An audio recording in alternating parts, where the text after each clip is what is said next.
Take five. Hello, hello, hello. Welcome. I've been waiting for you. My laptop keeps being annoying, so I keep having to do new takes within a minute. Uh, so I haven't even gone to the main part of the video in any of these takes yet. So I'm cozy. I'm in my blanket. Haircut, beard trim. I am Brew 1901. I still have a video yet to edit and upload of me reviewing it. So I'm ready to present to you the Biscuits, my inaugural award show for my favorite pieces of media of the year and I guess of the decade as well because it's the first last Biscuits of the decade. So this is like the Game Awards slash the Keeley slash whatever you want to call it and other Game Awards shows. How I've done this is I have a Google Doc. It has 18 awards in it. 17 of them have the winners written down. You'll understand why in a moment. I'm going to have this completely unedited, hopefully, just to make it as awkward and uncomfortable as possible. Also, every winner only has the name written down, no reason why, and there's one entry with some honorable mentions because I just couldn't. Well, I could choose one, but it was too good to not have others mentioned. No honorable mention of the others. I'm also don't have the list in order of how I'm presenting it as well, so that's gonna be interesting. So let's start with best match tourney I've been to this year, number 17. As I'll, I don't know how many of my viewers will know this, because I know all my viewers are my friends, and I only have like 5 viewers usually.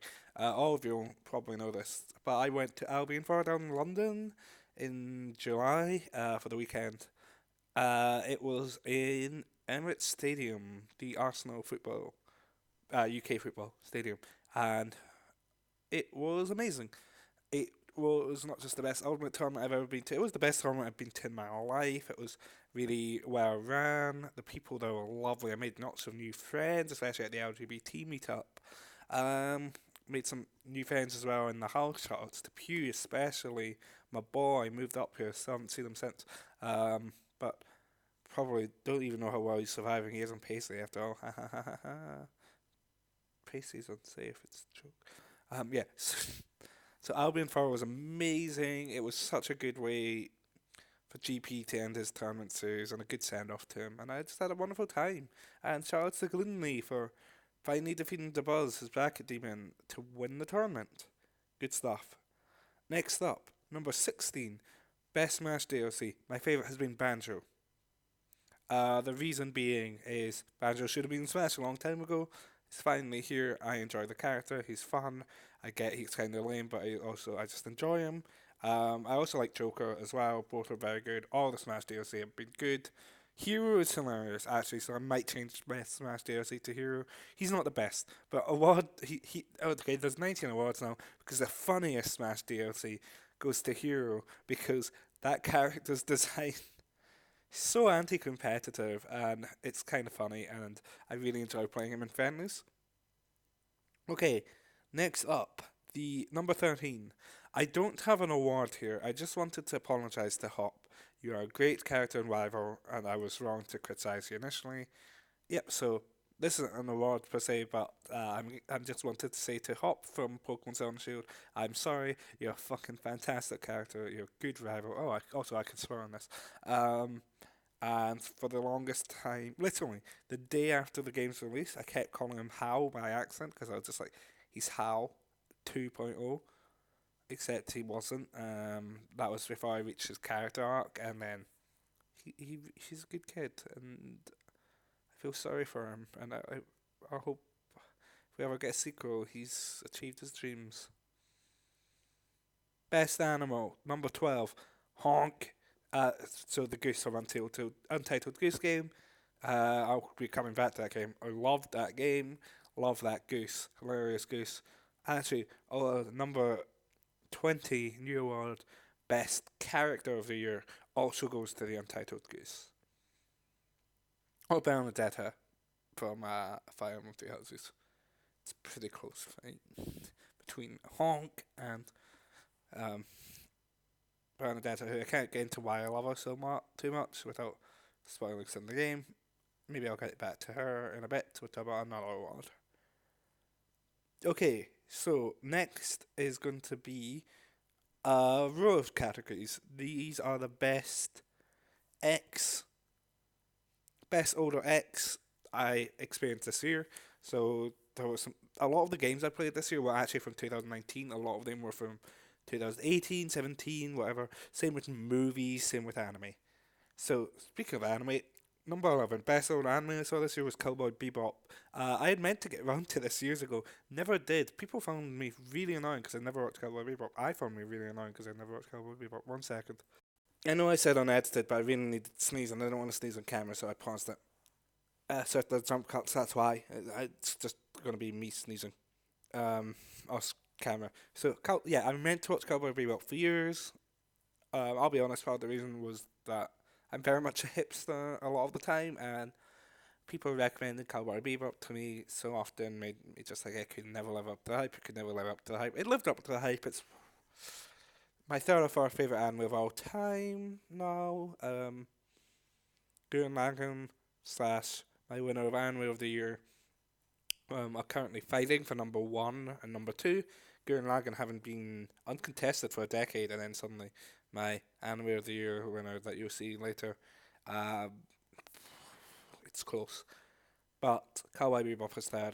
Fucking love Cowboy Bebop. Fucking love the movie. People were right. It's amazing. Who would have thought? It's almost like it's one of the most famous anime of all time and one of the most beloved.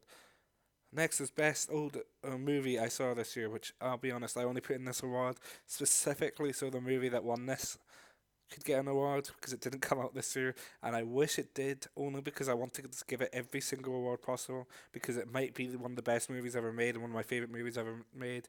Definitely my favorite animated movie ever made. Outside my nostalgia for like classic Toy Story movies, is Into the Spider Verse. Spider Man Into the Spider Verse is just actually a perfect movie, and I've watched it like 4 times, and my fourth viewing was this year, so I just squeezed it in. It's a very good movie. If you've not seen it, please watch it. It's just a good love letter to Spider Man, to um, animation as a whole, to everything, and it's just really good. Despite the fact that it was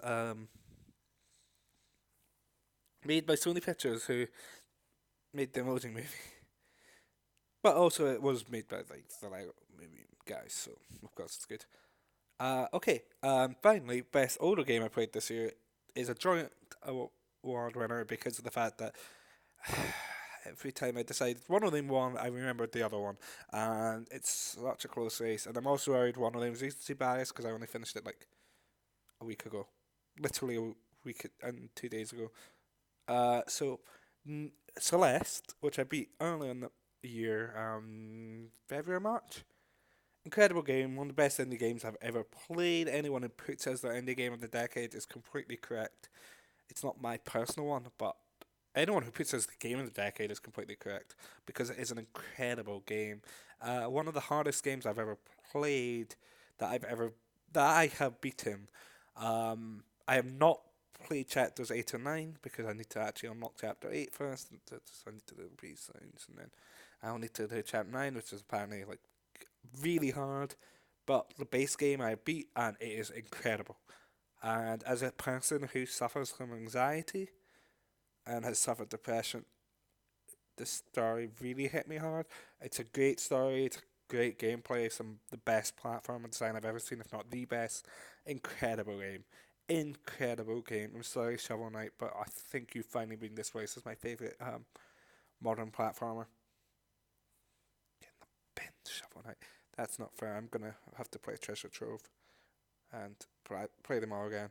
All right. The other winner of this award, because once again I could not choose, is Near Automata.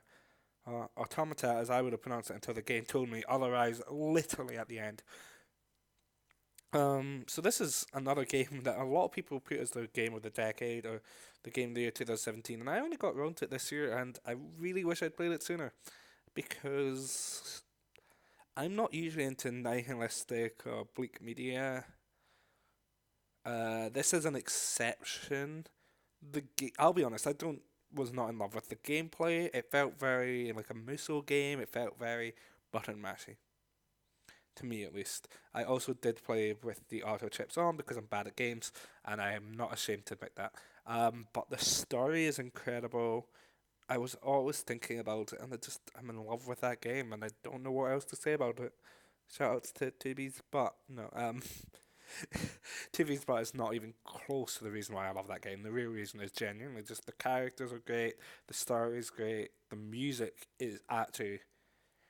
If I had done this award show in 2017, like best OST would be going to this game for sure. Best OST this year would go to this game if I wasn't being pedantic and wanting it to go to 2019 game. Spoiling this as a best OST award.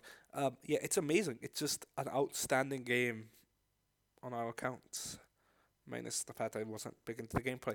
One of my favorite games of the decade for sure. Not my game of the decade, spoiling us, but one of them. Absolutely incredible. It and Celeste both deserve this, and I love them both a lot. Next up is the Impidimp Award.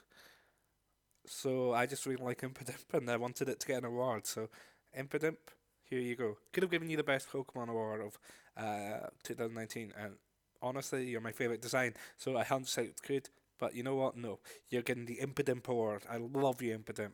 I love the fact you never got your name officially revealed pre-release, but thanks to demos, people knew you existed. You never got an official you never got an official announcement. But thanks to Nintendo putting you in a demo and putting you in the Ponyta reveal, it's like we knew you existed. You crafty wee bastard. You weird fuck. And I love your evolutions as well. You're my favorite line of Jenny and one of my favorite lines of Pokemon ever. Just 'cause you're weird. Alright.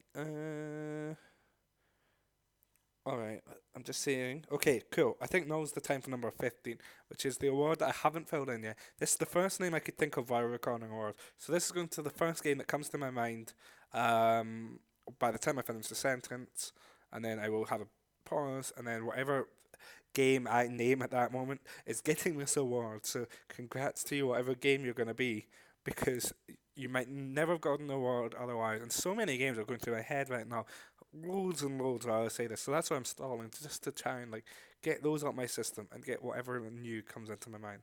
So the winner of the first ever first name I could think of while recording award is Mega Man 3.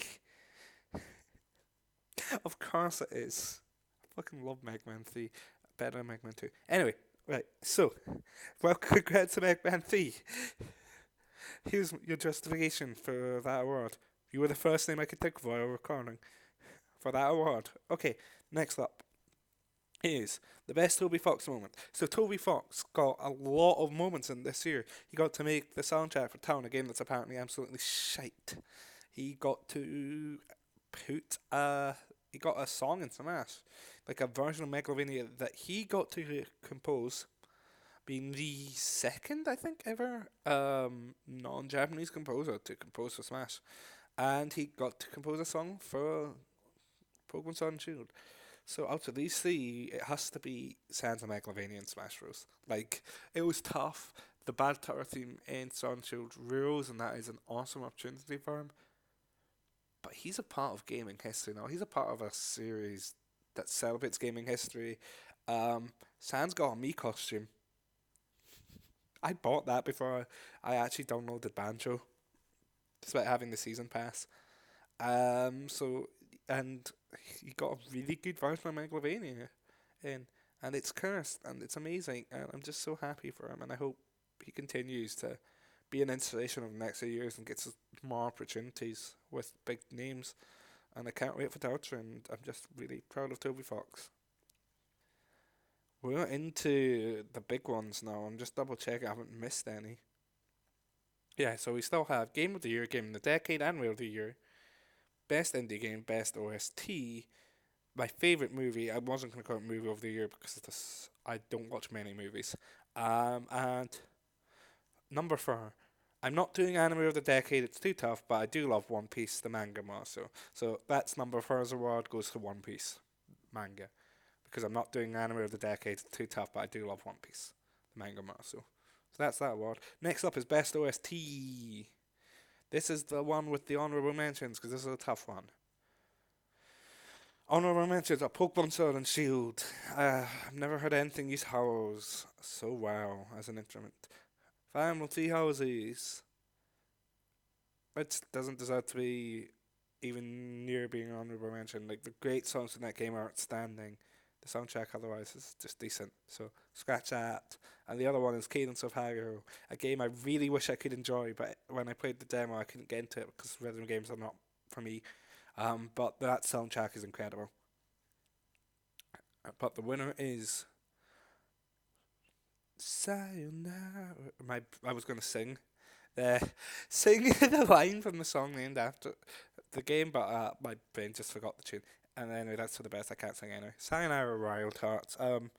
It is essentially a new Carly Rae Jepsen album. I'm a big Carly Rae Jepsen fan. Oh man, okay. Award 21, best album of the year, goes to Dedicated by Carly Rae Jepsen, and number 22, album of the decade, is going to be between Emotion by Carly Rae Jepsen and um, Be the Cowboy by Mitski. Just amazing. Anyway, Sayonara Wild Hearts. Big Carly Rae Jepsen vibes, and also just a great soundtrack to a very good game that I played very late into the year. And as much as I do love the game, it doesn't get any awards other than this. I loved it, but not enough for it to get other awards. But that soundtrack is just actually transcendent. Okay, favorite movie, Toy Story 4. So I saw Toy Story.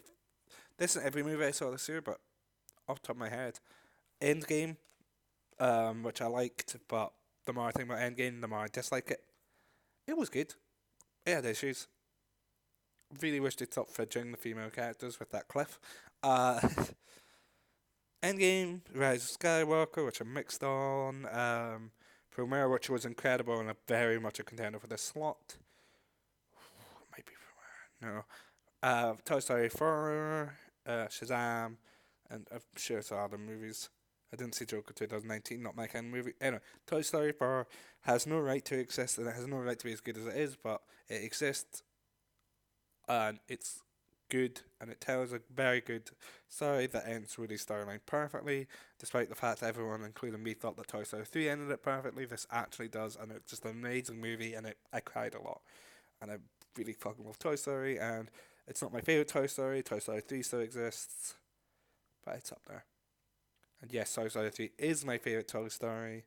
I know that's not the usual opinion, but it came to me at the right time. Anyway, it's favourite movie. We're almost done. This video is already longer than planned, but I'm not editing it. Best indie game goes to Untitled Goose Game. Sayonara Wild Hearts maybe could have challenged it, except it doesn't. Untitled Goose Game is my second favourite game of the year. I really did not play enough games that came out in 2019. Untitled Goose Game is just one of the funniest games I've ever played. It being only 2 hours long made it perfect because I'm a working man. I don't have time for long games. Hence why my game of the year is going to be a long game. But I bought it at work. I played it when I got home from work. I beat it 2 hours later, and I had a blast out. The fact that honk button only just gets attention, and your wingspan button does nothing outside of like getting like one item from your checklist. Just an amazing game. It's really funny, and it just I wish there was more of it, but at the same time, I'm glad it's the short length it is because it didn't overstay its welcome. And just congrats to Untitled Goose Game. You're actually incredible. My love for you is completely unironic, but I'm also glad that you spawn memes. Alright, so we now just have Anime of the Year, Game of the Decade, Game of the Year. Oh, actually, and one more award, number 18. One Piece Character of the Year, and all years is Monkey D. Luffy, because of course it is. He's my number 0 favorite character from One Piece, because how can I firmly rank characters in One Piece when he's around and he's guaranteed number 1 every time? My personal number 1 when he's number 0 is Brook. Okay, anyway, so Anime of the Year, Game of the Decade, Game of the Year. So anime of the year is Mob Psycho 100 for sure. I and it's possibly my favorite anime of all time. It's really challenging. Gurren Lagann for that. I can't decide how to pronounce Gurren Lagann. Gurren Lagann. Anyway, it's my favorite non-trigger anime for sure. My favorite Studio Bones. My favorite. Just it's amazing. Um, I've cried at like most of, well, at least half the episodes, either from joy, laughter, sadness, or both, or the above. It's just some of the best animation I've ever seen, and amazing storytelling. And was already a big fan of the manga, but Studio Bones just went above and beyond to take what was already great in the manga and elevate it. And it just, I think it's fantastic, and I think it's incredible. Season one was already like top 10 for me, maybe top 15. Season two just takes everything from season one, does it better, and it's just outstanding. And I couldn't recommend it more to anyone. Please watch Mob Psycho 100. It's just the fucking best. It just actually elevated viewing. Honorable mention outside the last segment now is Demon Slayer. It's won some awards already. I don't think. I think a lot of that is recency bias, but it is genuinely amazingly animated and genuinely amazing anime. But Mob Psycho 100 points for sure. Okay, Game of the Year, because I'm ending on Game of the Decade. I think that's a bigger event. We're almost done. My Game of the Year is Fire Emblem Three Houses, which shocked me because when it was being advertised, I had no interest in this game. I loved Awakening. I played some of Fates and I liked it. No interest. Oh, not Fates. Sorry, Echoes. I had no interest in Fates. I heard it was bad, and Fire Emblem Three Houses just looked lame. Visually, this is not a great looking game. They did not.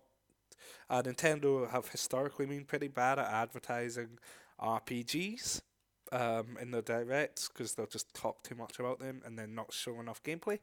Um, the whole school stuff sounded interesting, but also potentially creepy because Fire Emblem these days is very much a dating sim, and it's like, oh, they're students. Oh no. And then when it came out, I didn't buy it. I was like, I'll buy it at Christmas. I'll get it for Christmas. I'll never buy it. And then like 2 weeks later, everyone I know was talking about it. Everyone was hyping it up. One of my friends, shout out to you, Ross M. You shout out to you, Dad. I just need to make sure he knows it's him I'm talking about, and not another Ross. Because I know a few Rosses. But yeah, he told me this was his game of the year, and he wasn't even finished with his first route. So I impulse bought it. It became my game of the year about halfway through my first route. I've played a route and a half now. I'm currently not even half. I'm currently on my second route in New Game Plus. I'm 90 hours into this game. I don't think I'll ever finish it. It's one of my favourite games ever. It's one of my favourite Switch games after Breath of the Wild and Smash Ultimate. I love this game. I absolutely adore it. Like I said, it doesn't look great, but that doesn't matter. The gameplay is pretty. The gameplay is solid.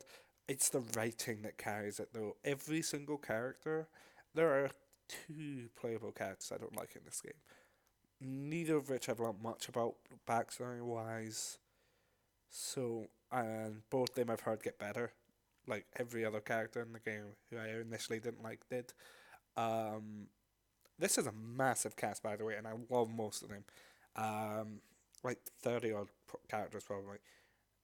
The writing is incredible. It's a game that deals with themes of like child soldiers, organized religion, war, obviously, and it handles it all really well and really maturely. Bernadetta, I'm not gonna get into spoilers, but she was already probably my favorite character because I found her entertaining and I could relate to her with her anxiety.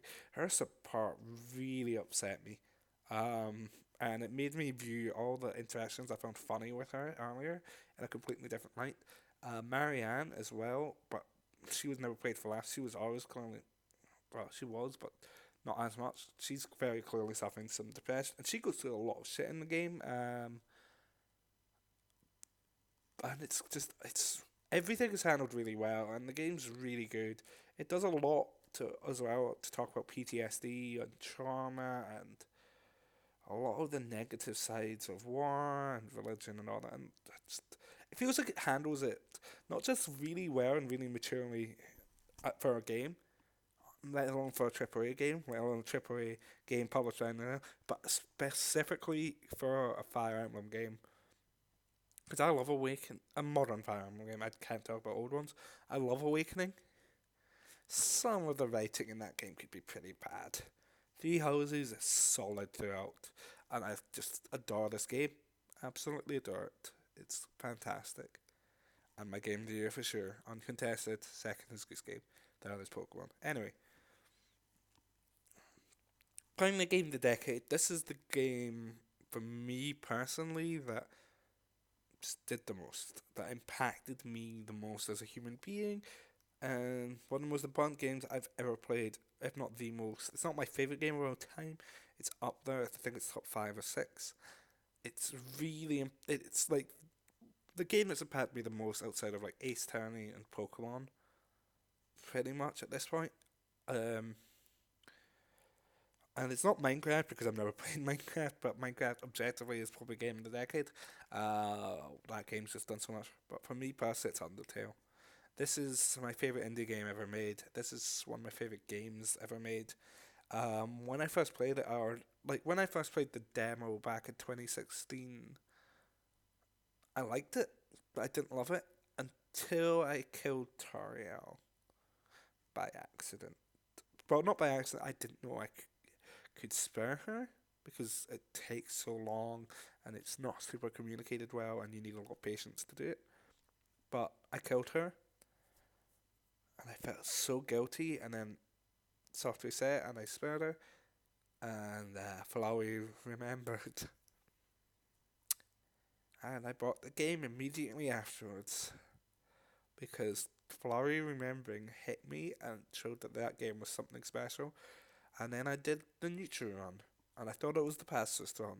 And the neutral final boss at the time was one of the best boss fights I'd ever done. On replay, stylistically, it's awesome. I don't love it as much, but it's still a great final boss. It's not my favorite at all, like it was at the time. The then I went, that wasn't the pacifist, so I did the pacifist run because I hadn't killed anything, so I was able to just continue on. And amazing, like it really struck me. The music from Until is probably my OST of the decade as well. Oh, it's up there along with Nier. Um, it's outstanding and breathtaking. Toby Fox is actually incredible. Like he, as an indie game developer myself, part time along with my full time job, um, he is one of my biggest inspirations, and not just in the industry but just in life. Um, and I wish I could be half the writer he is. The characters are just so well written. Everything about that game is special. And the Genset game, I still haven't beat Sans. I gave up, and I played when I replayed the Switch version. I said I'd go back to Genset route. I still haven't yet. One day I will beat Sans, but he won. He succeeded. Toby Fox succeeded. He wanted me to quit on the Sans fight, and he did because I'm bad at games.